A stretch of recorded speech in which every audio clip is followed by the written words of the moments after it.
As mentioned in previous video, correlation only measures strength of association between two variables. But in practice, we need to evaluate association between one variable and a set of multiple variables. For example, the house price and other factors, IM and LSTAT. Secondly, in many applications, we not only need to evaluate the strength of association. For example, in stock trading in high frequency, we may need to estimate price change in next 5 seconds using information of price change, volume, etc. of the last 10 minutes. That is, we need to build an equation between one variable you try to estimate, called response, and other multiple variables, which you use to estimate response, called predictors. This equation is called models. The most widely used equation for this is a linear regression model. We use this model to estimate response variable, which is also called prediction. In this video, we will discuss a linear model using simplest version, simple linear regression model, in which it only has one predictor. From previous exploration, we have the scatter matrix for mutual pattern between variables. We can see that IM, number of rooms, as a predictor, has a very strong linear pattern with MEDV, which is the median value of a house price. This pair of variables is good for our introduction of a simple linear regression model. Just like in confidence interval estimation, we assume the population is normal. For linear regression, we also make assumptions about response and predictors in population. This is our starting point to build the models. We assume that response variables in population are all normal. They have equal variance sigma squared. But the mean of a response variable is determined by predictors in linear form, mu I equal to beta 0 plus beta 1 times xi. Like in confidence interval estimation, we use samples to estimate population parameter mu. Similarly, we also use samples to estimate parameters of population beta 0, beta 1, sigma. In conclusion, if we apply linear regression model, we assume there exists such a real pattern in population. More specifically, linearity, the mean of y, is linearly determined by predictors. Independence, with different x, responses are independent. Normality, the random noise and y follow normal distributions. Equivariance, the variance of y are all equal, even if the values of predictors are different. These assumptions need to be validated if you want to make an inference using linear regression models. But in most cases, we do not need to be strict about these assumptions if you just use the model to make a prediction. In real application, we do not know beta 0, which is called intercept, beta 1, which is called coefficient or slope, and sigma neither. So we cannot identify exact position of a line of a mean equation. Instead, we have samples consisting of pairs of y and x, as shown in this scatter plot. They are not on a straight line, since the median price of a house is not only determined by number of rooms, it is also determined by location and other conditions of a house. Collectively, we put all other factors into noise term. It does not mean they are really noise, because we will consider their pattern with the house price in a simple linear regression model. We know that mean equation is a straight line. All the sample pair goes around this line because of the noise term. Using sample data, our target is to find a straight line y hat equal to b0 plus b1 times x, to approximate the mean equation as close as possible, where b0 is the estimated value of beta 0 and b1 is the estimated value for beta 1. This equation is called the prediction equation. The idea here is straightforward, but it has a problem. we are not sure which line is closest to main equation.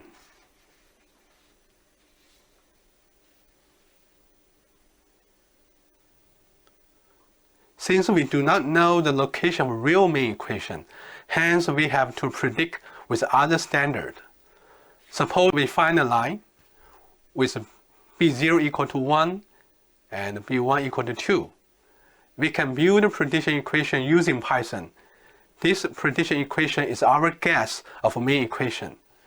Guess response is our estimated mean for response, which is also our guess or predict value for response. Then we can compute the difference between real median price and our guess, which we call observed error. We name it observed error to distinguish it from noise in population model. Observed error can be regarded as observed value of a noise term. Here we print out observed error for 7th, 20th, 100th pairs from the sample. Using massive sum of data frame, we can compute the sum of squared errors, in short, SSE. If SSE is larger, it is easy to figure out observed pairs stay far away from your predict equation. Ideally, we want to get a line whose SSE or sum of squared errors is very small. Alternatively speaking, all sample pairs are close to the predict line you found. Now it is turned into a minimization problem. Choose the best estimate values for beta 0 and beta 1 to minimize SSE term. The prediction equation found using this criteria is called best fit line. This process of estimation is called ordinary least square estimation.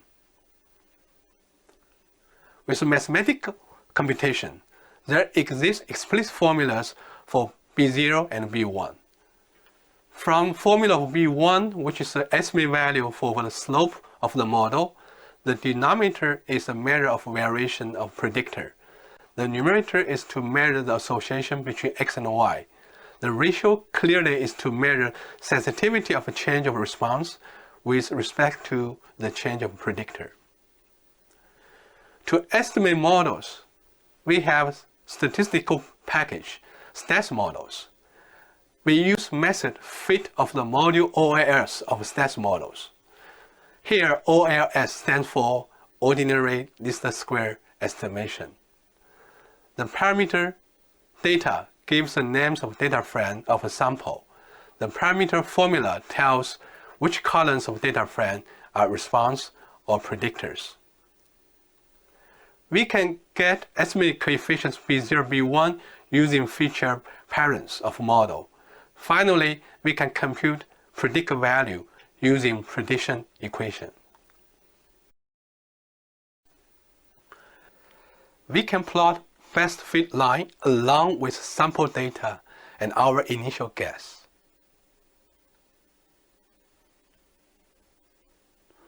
The yellow colored line is a best fit line. Obviously, some square error is much smaller with best fit line. Hence, the criterion using least squares is reasonable. Stats models also provide statistical evaluation of the model by using method summary. First, we need to pay attention p-value of slope. This p-value is a p-value for the two-tailed test of slope. As we discussed in topic 3 for population mean, in two-tailed test, p-value is to compute the probability for a statistic to take more extreme values on the two tails. Here, statistic is B1 minus beta 1 divided by SB1. Because population standard deviation for the estimate B1 is unknown, we use a sampled SD for B1 as a replacement, and hence this statistic follows a t-distribution with degree freedom n-2. The reason for degree freedom equal to n-2 is because we need the x bar and y bar to compute SB1, which causes the loss of two freedom. If we can reject the null, beta 1 is not equal to 0. It is equivalent to say that the predict RM is useful in predicting the median value of house, and we only have 5% chance to include RM in the model wrongly.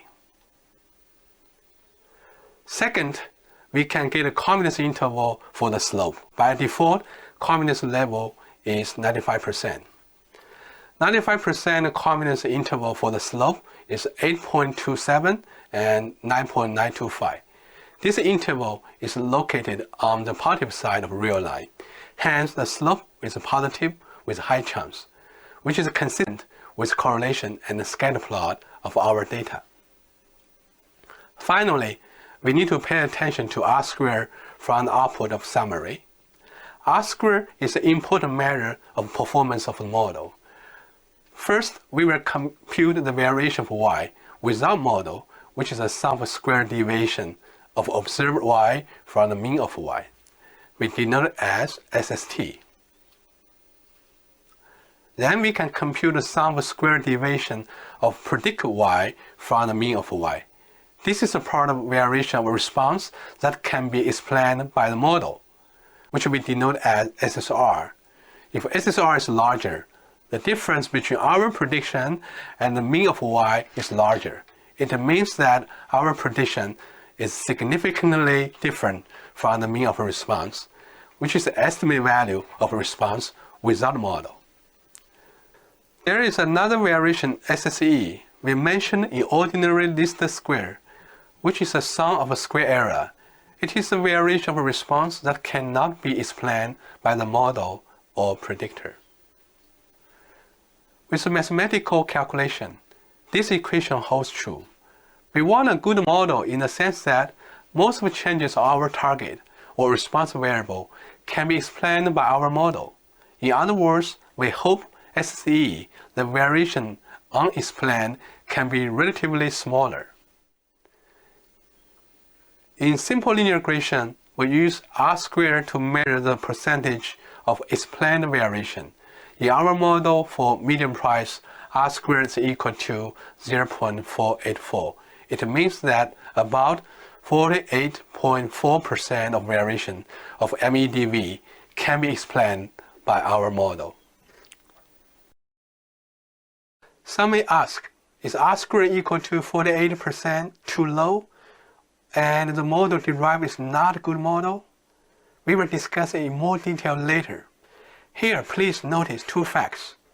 In this example, R-squared is less than 50%, implies the median price is not uniquely determined by a number of rules. There is a big portion of it explained by other variables, which we need a multiple linear regression. Secondly, if the response is very noisy, like stock return, R-squared equal to 48% is already high enough to generate profit in trading. We will cover these 2 points in multiple linear regression using stock market data.